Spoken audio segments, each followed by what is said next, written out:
Hello बच्चों, कैसे हो तुम लोग। लास्ट टाइम बच्चों हम लोग पढ़ लेते थे रेट लॉ एक्सप्रेशन पढ़ लेते हैं, और रेट लॉ एक्सप्रेशंस में हम लोग क्या देख लेते कि कैसे हम लोग ऑर्डर निकालते हैं, है ना। तो आज भी हम लोग ऑर्डर ही पढ़ेंगे, कैसे ऑर्डर निकालते हैं, लेकिन किससे, रिएक्शन मैकेनिज्म से।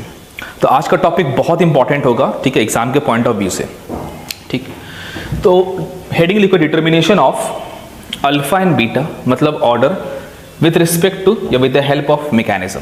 तुमको मैकेनिज्म दिया रहेगा और तुमको अल्फा बीटा यानी कि ऑर्डर निकालना है पूरे रिएक्शन का।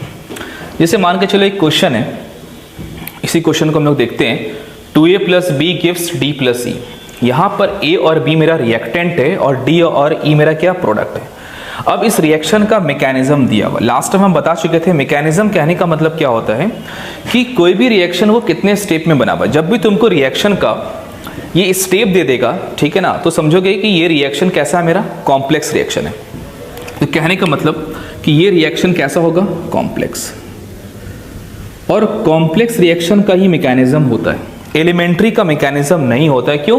क्योंकि एलिमेंट्री रिएक्शन कहने का मतलब क्या हो गया, वैसा रिएक्शन जो कि एक ही स्टेप में बना हो, और कॉम्प्लेक्स मतलब जो दो या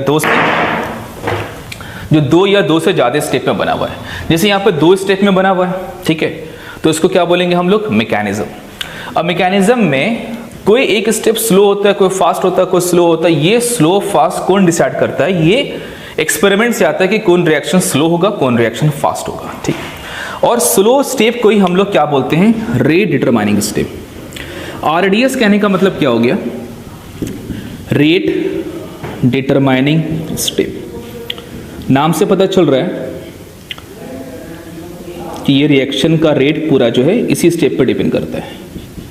RDS हमेशा कौन सा स्टेप होता है, ऑलवेज याद रखोगे कि स्लो स्टेप जो होता है वो हमेशा रेट डिटरमाइनिंग स्टेप होता है। मतलब पूरी रिएक्शन का अगर हमको रेट डिसाइड करना होगा तो हम लोग स्लो स्टेप से रेट डिसाइड करते हैं कि इस रिएक्शन का, मतलब कॉम्प्लेक्स रिएक्शन का जो रेट है वो उसका रेट कैसे निकालेंगे। याद रखोगे स्लो स्टेप हमेशा RDS होता है। ऑर्गेनिक केमिस्ट्री में बहुत हम लोग देखेंगे, ठीक है। चलो अब देखोगे यहाँ पर ये रिएक्शन फास्ट है, ये रिएक्शन स्लो है।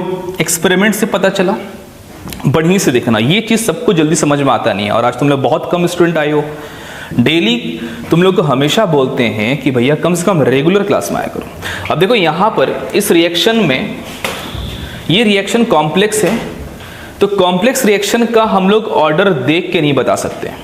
तो अब देखोगे फ्रॉम रेट लॉ से सबसे पहला काम क्या है, मेन रिएक्शन को देखो और इस मेन रिएक्शन का रेट लिखोगे, किससे, रेट लॉ से लिखते हैं। तो फ्रॉम रेट लॉ से, ठीक है, फ्रॉम रेट लॉ से हम लोग क्या देखेंगे, जरा बताओ।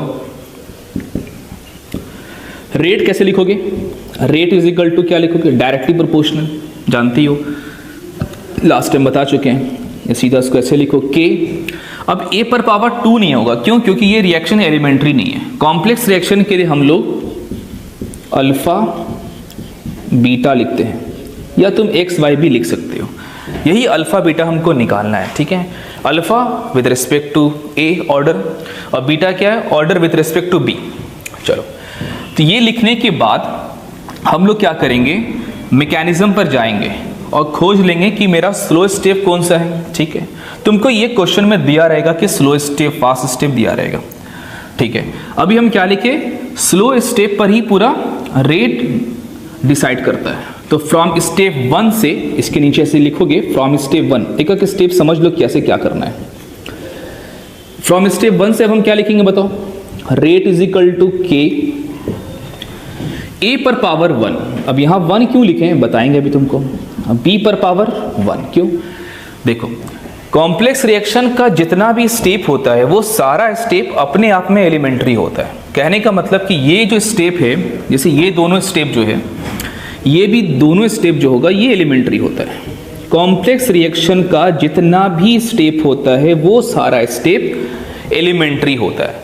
मतलब ये भी एलिमेंट्री होगा, ये भी एलिमेंट्री होगा, ठीक है। और एलिमेंट्री रिएक्शन के लिए हम बता चुके थे लास्ट टाइम, जो रेट लिखते हैं, rate is equal to K, जो भी हम लोग कंसंट्रेशन लिखते हैं रिएक्टेंट का, इसका जो भी कॉफिशिएंट है वो पावर में आ जाता है। ठीक है। यहाँ पर रिएक्टेंट मेरा ए और बी था, तो ए और बी का कोफिशिएंट क्या है, देखो यहाँ पर ए का कोफिशिएंट 1 है तो पावर में 1 आ जाएगा, बी का कोफिशिएंट 1 है तो पावर में 1 आ जाएगा, ठीक है। ये हम लोग कहाँ से लिखे हैं, स्टेप 1 से। क्यों, क्योंकि स्टेप 1 मेरा क्या है, रेट डिटरमाइनिंग स्टेप। कोफिशिएंट 1 1 था तो ये पावर में 1 1 आ गया, ठीक है। इतना काम करके, ठीक है, क्या करना है, मेन रिएक्शन के बाद फिर से आ जाओ। अब मेन रिएक्शन मेरा यही है। अब मेन रिएक्शन में हमको क्या चाहिए, अल्फा बीटा चाहिए। अब तुम यहां से कंपेयर करोगे तो अल्फा क्या बताओ, 1। क्यों 1, क्योंकि अल्फा मतलब क्या है, ए के पावर में कितना है, तो ए के पावर में यहाँ पर अल्फा है, तो यहाँ पर ए के पावर में कितना है, 1। अब तुम कंपेयर करोगे इस दोनों को, तो यहां से हम लोग अल्फा इज इक्वल टू 1 बोलेंगे और बीटा इज इक्वल टू 1 बोलेंगे। बस इतने से काम करना था। तुम बताओ रेट लॉ क्या हो गया, रेट इज इक्वल टू के ए पर पावर 1 और बी पर पावर 1। मतलब अगर पूछा जाए कि ऑर्डर बताओ, तो ऑर्डर तो पता ही तुमको, अल्फा प्लस बीटा मतलब 1 + 1 = 2। ये सिंपल सा क्वेश्चन था, जल्दी से नोट करोगे, उसके बाद हम लोग 2-3 क्वेश्चन करेंगे। इस पर जितना भी क्वेश्चन आया है वो तुमको सब कुछ समझ में आ जाएगा धीरे धीरे, ठीक है। तो पहला क्वेश्चन था, सिंपल सा क्वेश्चन था पहला तुम लोग नोट करोगे, उसके बाद हम लोग आराम से करेंगे। क्या करना है, सबसे पहले क्या किए, फिर से एक बार देख लो। सबसे पहले क्या किए, रेट इज इक्वल टू के ए पर पावर अल्फा बी पर पावर बीटा। ये कहां से लिखते हैं, ये हम लोग मेन रिएक्शन से लिखते हैं। मेन रिएक्शन कौन है, ये कॉम्प्लेक्स है क्योंकि इसका मैकेनिज्म दिया हुआ था, ठीक है। और कॉम्प्लेक्स रिएक्शन का जितना भी स्टेप होता है वो सारा स्टेप कैसा होता है, एलिमेंट्री होता है, ठीक। और स्लो स्टेप जो होता है वो कैसा होता है, आरडीएस। मतलब पूरे रिएक्शन का जो रेट है वो ये वाले स्टेप पर डिपेंड नहीं करेगा, हमेशा स्लो वाले पर डिपेंड करता है। तो फिर हम क्या किए, ये लिखने के बाद हम क्या किए, मैकेनिज्म पर पहुंच गए। फिर खोजे कि भैया स्लो कौन है, स्लो मिल गया, ठीक है। तो स्लो वाले स्टेप से क्या किया, फ्रॉम स्टेप 1 से क्या किया, रेट इज इक्वल टू के ए पर पावर 1 बी पर पावर 1। यहां पर 1 1 क्यों हो गया, क्योंकि ये रिएक्शन एलिमेंट्री था। एलिमेंट्री रिएक्शन के पहले भी पढ़ चुके हैं हम लोग, जो कोफिशिएंट होता है वो पावर में आ जाता। फिर हम लोग क्या करेंगे, मेन रिएक्शन को और इस रिएक्शन को कंपेयर करेंगे। कंपेयर कैसे करेंगे, देख लो। ए के पावर में क्या चाहिए, हमको अल्फा बीटा चाहिए। कंपेयर करो, यहां पर ए के पावर में 1 है और बी के पावर में 1 है, तो मतलब यहां पर अल्फा कितना हो गया, 1, और बीटा क्या हो गया, 1। यही तो हमको निकालना था। तो इसका मतलब अल्फा प्लस बीटा कितना होगा, 1 + 1 = 2। तो जल्दी से नोट करो फटाफट, नेक्स्ट क्वेश्चन हम लोग करेंगे। चलो अब नेक्स्ट क्वेश्चन देखोगे। नेक्स्ट क्वेश्चन क्या है, 2NO + 2H2 gives N2 + 2H2। ठीक है, अब इस रिएक्शन का क्वेश्चन में क्या बोला है कि रेट लॉ एक्सप्रेशन बताओ या ऑर्डर बताओ, और ये मैकेनिज्म दिया हुआ है। मतलब यहाँ पर 3 स्टेप में ये रिएक्शन हुआ है। जब तुम इसको ऐड करोगे ना तो ये रिएक्शन आना चाहिए। अच्छा, अगर हम पूछे बताओ तो इसमें इंटरमीडिएट कौन है। इंटरमीडिएट उसको बोलते हैं कि जो मेन रिएक्शन में नहीं दिख रहा है लेकिन कहीं ना कहीं बनता है वो। तो मेन रिएक्शन तो मेरा ये है। अब इसमें क्या चीज नहीं दिख रहा है बताओ हमको। इसमें N2O2 बिल्कुल भी नहीं दिख रहा है, तो इसका मतलब यहाँ पर N2O2 जो है वो मेरा इंटरमीडिएट है। ऐसा भी क्वेश्चन पूछ सकता है कि रिएक्शन मैकेनिज्म दिया रहेगा, पूछेगा बताओ इसमें इंटरमीडिएट कौन है। तो इंटरमीडिएट किसको बोलते हैं, जो मेन रिएक्शन में हमको नहीं दिखता है बट वो कहीं ना कहीं वो बनता है। हम लोग ऑर्गेनिक में डिटेल में पढ़ेंगे इंटरमीडिएट के बारे में, ठीक। बट अभी हमको क्या निकालना है, हमको ऑर्डर निकालना है NO के रिस्पेक्ट में और ऑर्डर निकालना है H2 के रिस्पेक्ट में, ठीक है। तो हम क्या बोले, सबसे पहले क्या करो, इस मेन रिएक्शन को देख के तुमको रेट बताना है रेट लॉ से। तो क्या बोलोगे कि sir rate is equal to K, ठीक है। रिएक्टेंट कौन है, NO। अब यहां पर 2 लिखे या अल्फा लिखे, अल्फा लिखेंगे क्यों, क्योंकि ये रिएक्शन मेरा एक कॉम्प्लेक्स रिएक्शन है, जबकि ये रिएक्शन, ये तीनों रिएक्शन कैसा होगा, एलिमेंट्री, ठीक है। ये तीनों रिएक्शन कैसा होगा, एलिमेंट्री। तो NO पर पावर अल्फा और H2 पर पावर क्या लिखेंगे हम लोग, बीटा, ठीक है। हमको अल्फा और बीटा निकालना है, ठीक है। ये लिखने के बाद हम क्या बोलें कि मैकेनिज्म के पास चले जाओ। मैकेनिज्म के पास आ गए और खोज लो कि स्लो स्टेप कौन है। तो ये तुमको क्वेश्चन में पहले से मेंशन किया रहेगा। हाँ, ये पता होना चाहिए कि स्लो स्टेप जो होता है वो रेट डिटरमाइनिंग स्टेप होता है। पूरी रिएक्शन का रेट जो होता है हमेशा स्लो वाले पर डिपेंड करता है, ठीक। अच्छा, फिर हम क्या बोले थे, फ्रॉम स्टेप 2 स्लो रिएक्शन को देख के फिर से रेट लिखो। रेट दो बार लिखना है, एक बार मेन रिएक्शन को देख के लिखना है और एक बार स्लो वाले को देख के लिखना है। तो स्लो वाले को देख के रेट क्या लिखोगे, रेट इज इक्वल टू के। अच्छा, यहाँ पर रिएक्टेंट कौन है, N2O2 है, लेकिन यहाँ पर हम पावर में 1 लिखेंगे। क्यों? क्योंकि ये रिएक्शन एलिमेंट्री है, कॉफिशिएंट 1 है, तो ये पावर में 1 आ जाएगा। ठीक है, लिख दिया। यहाँ पर ये बताओ क्या है, रिएक्टेंट कौन है भाई, H2 है, कॉफिशिएंट कितना 1 है, पावर में 1 आ जाएगा। ठीक, फिर हम क्या बोले, इस दोनों को कंपेयर करो। कंपेयर करते हैं क्योंकि हमको बीटा चाहिए था और अल्फा चाहिए था। यहाँ पर H2 है, यहाँ पर भी H2 है। ठीक है, हमको ये चाहिए था और ये चीज़ हम निकाल लिए। हमको क्या चाहिए, यहाँ पर NO चाहिए था, लेकिन यहाँ पर क्या आ गया, N2O2, जो कि ये मेरा क्या है, इंटरमीडिएट है, क्योंकि ये मेरे मेन रिएक्शन में बिल्कुल भी कहीं पर भी नहीं है। तो इसको हमको एलिमिनेट करना होगा और हमको NO लाना होगा, क्योंकि मेन रिएक्शन में जो रहेगा हमको यहीं पर लेके आना है। जैसे H2 था तो H2 यहाँ पर ऑलरेडी है, यहाँ पर NO चाहिए था, NO नहीं है। ठीक है, तो हम क्या करेंगे, N2O2 और NO में एक रिलेशन यहाँ पर खोजेंगे, वो तुमको मिल जाएगा रिलेशन। जैसे मिल गया, देख लो, N2O2 और NO में एक रिलेशन मिल गया। अब स्टेप 1 से देखो ये रिएक्शन कैसा, इक्विलिब्रियम में। ठीक है, तुम लोग पढ़े हुए क्लास 11th में KC और KP है ना। फ्रॉम स्टेप 1 से क्या हम लिख सकते हैं, देखो KC इज इक्वल टू क्या लिखोगे, it is the ratio of concentration of product upon में कंसंट्रेशन ऑफ रिएक्टेंट। रिएक्टेंट का कोफिशिएंट 2 है तो पावर में 2 होगा।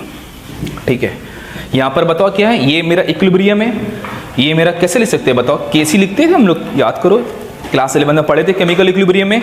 तो KC इज इक्वल टू क्या लिखोगे, कंसंट्रेशन ऑफ प्रोडक्ट अपॉन में कंसंट्रेशन ऑफ रिएक्टेंट, और जो कोफिशिएंट होता है वो पावर में आ जाता है। यहां पर कोफिशिएंट 1 है तो पावर में 1 आ जाएगा, यहां कोफिशिएंट 2 है तो पावर में 2 आ जाएगा। ठीक है, अच्छा ऐसा काम क्यों कर रहे हैं सर आप, लास्ट टाइम तो नहीं कहते हैं भैया, इसलिए कर रहे हैं क्योंकि यहां पर N2O2 आ गया ना, ये नहीं चाहिए हमको, ये मेरा इंटरमीडिएट है, तो इसको तो हटाना पड़ेगा ना यार। फिर हम क्या सोचें यार, N2O2 कैसे हटेगा, NO और N2 में हमको चाहिए था NO। क्यों चाहिए सर, क्योंकि मेन रिएक्शन में NO है, तो N2O2 और NO में एक रिलेशन तुमको यहां मिल जाएगा। ठीक है, यहां से KC लिख लोगे। अच्छा, क्रॉस मल्टीप्लीकेशन करो, N2O2 इज इक्वल टू क्या होगा, KC N2 में NO पर पावर स्क्वायर। अब हम क्या करेंगे ना, N2O2 की जगह पर हम क्या करेंगे, ये चीज लिख देंगे, देख लो। तो R इज इक्वल टू क्या आ गया, K तो पहले से था, अब इसकी जगह पर हम ये लिख देंगे, KC N2 में NO का होल स्क्वायर N2 में H2 पर पावर 1। अरे हम क्या किए हैं, N2O2 की जगह पर इतना पुट कर दिए, क्या किए, कुछ नहीं किए। अब देखो ये कांस्टेंट एक नया कांस्टेंट आ जाएगा, K डैश। वैसे कांस्टेंट से हमको कोई लेना देना नहीं है, हमको अल्फा बीटा से मतलब होगा। ये करने के बाद फिर से मेन रिएक्शन में जाओ, यहां पर अब अल्फा कितना बताओ हमको, 2, क्योंकि देखो हम कंपेयर करेंगे ना, अल्फा क्या है, NO के पावर में कितना है अल्फा, यहां पर NO पर पावर में क्या है 2, तो इसका मतलब अल्फा 2 हो गया। ठीक है, बीटा कैसे करेंगे, बीटा कहां लिखा हुआ है, H2 के पावर में लिखा हुआ है, यहां कितना है H2 के पावर में 1, इसका मतलब बीटा 1 आ गया। तो ऑर्डर कितना हो गया, तो अगर ऑर्डर बोलेगा तो क्या लिखोगे, 2 + 1 = 3। जल्दी से नोट करो, और ये मेरा क्या आ गया, रेट लॉ एक्सप्रेशन। समझ में आया, नहीं आया तो फिर से देखो भाई। सबसे पहले हम क्या बोले कि मेन रिएक्शन को देख के, ये मेरा मेन रिएक्शन है, इस मेन रिएक्शन को देख के हम लोग रेट लिखेंगे। तो rate is equal to K NO पर पावर अल्फा और H2 पर पावर बीटा। ठीक है सर, अब अल्फा बीटा क्यों लिखे, क्योंकि ये मेरा कॉम्प्लेक्स रिएक्शन है। ठीक है, चलो ये करने के बाद हम लोग मैकेनिज्म पर जाएंगे और खोज लेंगे कि स्लो वाला कौन सा स्टेप है। ये स्लो वाला मिल गया। स्लो स्टेप को हम लोग रेट डिटरमाइनिंग स्टेप बोलते हैं। पूरे रिएक्शन का जो रेट है इस स्लो स्टेप पर डिपेंड करता है। तो फ्रॉम स्टेप 2 से R is equal to K N2O2 पर पावर 1 और H2 पर पावर 1, क्योंकि N2O2 का कोफिशिएंट 1 था तो पावर में 1 आ गया, H2 का कोफिशिएंट 1 है तो पावर में 1 आया। ठीक है, ठीक। अब मेन रिएक्शन फिर हम कंपेयर करेंगे मेन रिएक्शन से। हमको चाहिए था NO लेकिन आ गया N2O2। फिर हम क्या सोचे कि यार N2O2 और NO में कोई रिलेशन है, तो पता चलिए स्टेप 1 में रिलेशन यहाँ से मिल जाएगा। फिर हम क्या किए कि स्टेप 1 से क्या लिखेंगे, Kc, तो Kc इज इक्वल टू क्या होगा, N2O2 अपॉन में NO का होल स्क्वायर। ये हम लोग क्लास 11 में पढ़े थे केमिकल इक्विलिब्रियम में। तो N2O2 का कोफिशिएंट 1 है तो पावर में 1, NO का कोफिशिएंट 2 है पावर में 2। फिर हम क्रॉस मल्टीप्लीकेशन कर दिए N2O2 is equal to Kc into NO का होल स्क्वायर। ठीक है, अब हम क्या करेंगे कि N2O2 की जगह पर यहां पर हम क्या किए, N2O2 की जगह पर यहां पर हम क्या किए, ये इतना सा रिप्लेस कर दिए Kc इक्वल टू NO का होल स्क्वायर और h2 की पावर 1। अब कांस्टेंट इंटू कांस्टेंट, एक नया कांस्टेंट आ गया। फिर उसके बाद कंपेयर करें तो पता चला कि अल्फा मेरा 2 है और बीटा मेरा 1 है। समझ में आया? एक क्वेश्चन और हम लोग देखेंगे, जल्दी से नोट करो उसको।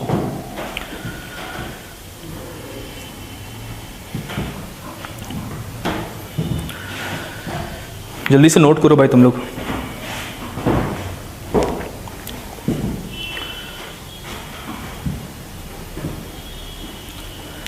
मिटा दें, नोट कर लिए तुम लोग? अब दूसरा क्वेश्चन देखोगे। अब ये क्वेश्चन बहुत बढ़िया है, अगर ये समझ में नहीं आया तो दूसरा क्वेश्चन देखो, यहां देखोगे।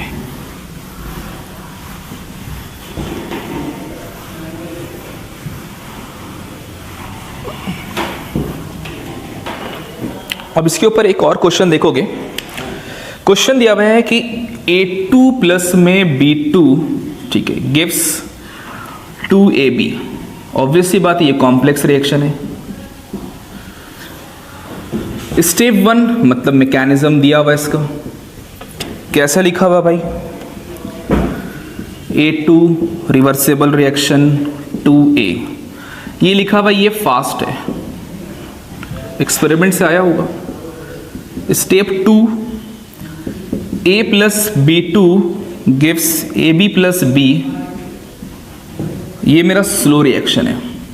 ये सारा कुछ एक्सपेरिमेंट्स का खेल है, कौन फास्ट है कौन स्लो है। स्टेप 3 है A plus B gives AB, ये भी फास्ट है।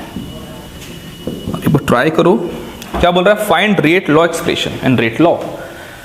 तो सबसे पहले मेरा काम क्या है, इस रिएक्शन को देख के रेट लॉ से रेट लिखना। चलो, और स्लो स्टेप को देख के ये कैसा होगा भैया, रेट डिटरमाइनिंग स्टेप। पूरे रिएक्शन का रेट जो है हमेशा स्लो वाले पर डिपेंड करता है। ठीक, अब कॉम्प्लेक्स रिएक्शन दिया है, ठीक है, और पूछा क्या है कि इसका रेट लॉ से ऑर्डर बताओ हमको। तो हम क्या बोले कि सबसे पहले कॉम्प्लेक्स रिएक्शन को देख के रेट लिखो। तो कैसे लिखेंगे भैया, देख लो, rate is equal to K A2 पर पावर अल्फा और B2 पर पावर बीटा। ठीक, अल्फा क्या है, order with respect to A2, और बीटा क्या है, order with respect to B2। ठीक है, हमको अल्फा और बीटा निकालना है। ठीक है, उसके बाद हम लोग क्या करेंगे, स्लो स्टेप पर जाएंगे। स्टेप याद रखना, पहले क्या कर रहे फिर क्या कर रहे, स्लो स्टेप में जाएंगे। स्लो स्टेप से फिर से रेट लिखेंगे। तो फ्रॉम स्टेप 2 से क्या करेंगे, R is equal to K into में कंसंट्रेशन ऑफ रिएक्टेंट, और कॉफिशिएंट कितना है इसका 1, तो पावर में 1 आएगा। कॉफिशिएंट 1 है तो पावर में 1 आएगा। ठीक है, क्योंकि ये स्टेप जो होता है, ये सारा स्टेप एलिमेंट्री होता है। ठीक है, एलिमेंट्री रिएक्शन के लिए कॉफिशिएंट पावर में आ जाता है, सिर्फ एलिमेंट्री के लिए, कॉम्प्लेक्स के लिए नहीं आता, इसलिए तो अल्फा बीटा निकालना है हमको। ठीक है, अब ये लिखने के बाद हम कंपेयर करेंगे। ठीक है, क्या चाहिए और क्या चीज़ है, हमको चाहिए था B2 अवेलेबल है। ठीक है, A2 चाहिए था लेकिन A अवेलेबल है, तो इसका मतलब A को हमको रिप्लेस करना पड़ेगा, क्योंकि A यहाँ पर क्या है, मेरा इंटरमीडिएट। यहाँ पर ये A क्या है, यहाँ पर ये जो A है मेरा, इसको बोलते हैं इंटरमीडिएट, जो कि मेन रिएक्शन में नहीं तुमको देखने को मिलेगा। कहीं पर A लिखा हुआ है, बिल्कुल भी नहीं लिखा हुआ है, A2 है। ठीक, अब A को रिप्लेस करना किससे, A2 में, तो हम क्या बोले ए और A2 में एक रिलेशन खोजो, वो तुमको मिल जाएगा रिवर्सिबल वाले में, मिल गया। अब बताओ फ्रॉम स्टेप 1 से क्या करेंगे, स्टेप 1 से इस रिएक्शन को देख के हम लोग Kc लिख सकते हैं। Kc इज इक्वल टू क्या होता है, कंसंट्रेशन ऑफ प्रोडक्ट, कॉफिशिएंट जो भी रहेगा पावर में आ जाएगा, अपॉन में कंसंट्रेशन ऑफ रिएक्टेंट। कॉफिशिएंट 1 था, 1 लिखे या नहीं लिखे बात बराबर है।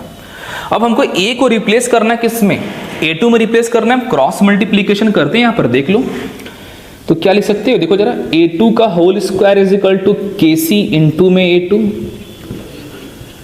स्क्वायर रूट ले लोगे तो क्या बचेगा, A, क्या लिख सकते हैं इसको, Kc पर पावर 1/2, A2 पर पावर 1/2, पता ही होगा तुमको ये, ठीक। अब हम A की जगह पर यहाँ क्या पुट करेंगे, ये टर्म को यहाँ पुट करेंगे हम लोग, ठीक है। अब जैसे ये टर्म को यहाँ पुट करेंगे, देखो क्या आ जाएगा, R इज इक्वल टू, देखो यहाँ पे क्या, K तो पहले से लिखा हुआ था, ठीक है। फिर हम क्या किए, A की जगह पर इतना सा टर्म पुट करेंगे इस वाले में, तो क्या होगा बताओ, Kc पर पावर 1/2, ठीक। और यहाँ पर A2 पर पावर 1/2 और B2 पर पावर 1। तो देखोगे यहाँ पर ये एक नया कांस्टेंट आ गया, उसको हम लोग K डैश बोल देते हैं। तो R is equal to K dash A2 पर पावर 1/2 और B2 पर पावर 1। ये करने के बाद मेन रिएक्शन पर आ जाओ। अब देखो आ गया, A2 चाहिए था, A2 है, B2 चाहिए था, B2 है। A2 के पावर में क्या है, अल्फा, यहाँ पर कितना है 1/2, तो इसका मतलब अल्फा कितना आ गया 1/2। ऑर्डर हो सकता है फ्रैक्शन में, बताएंगे भी हम।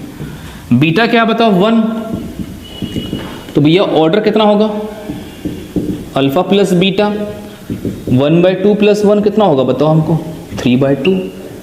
बिल्कुल ऑर्डर फ्रैक्शन में भी हो सकता है, जल्दी से नोट करोगे इसको, ठीक है। अब हमको लगता है कि अब तुमको समझ में आ गया होगा। प्रैक्टिस करना इस पर, जितना भी क्वेश्चन होगा प्रैक्टिस करना, नहीं समझ में आएगा तो पूछ लेना मेरे से, ठीक है।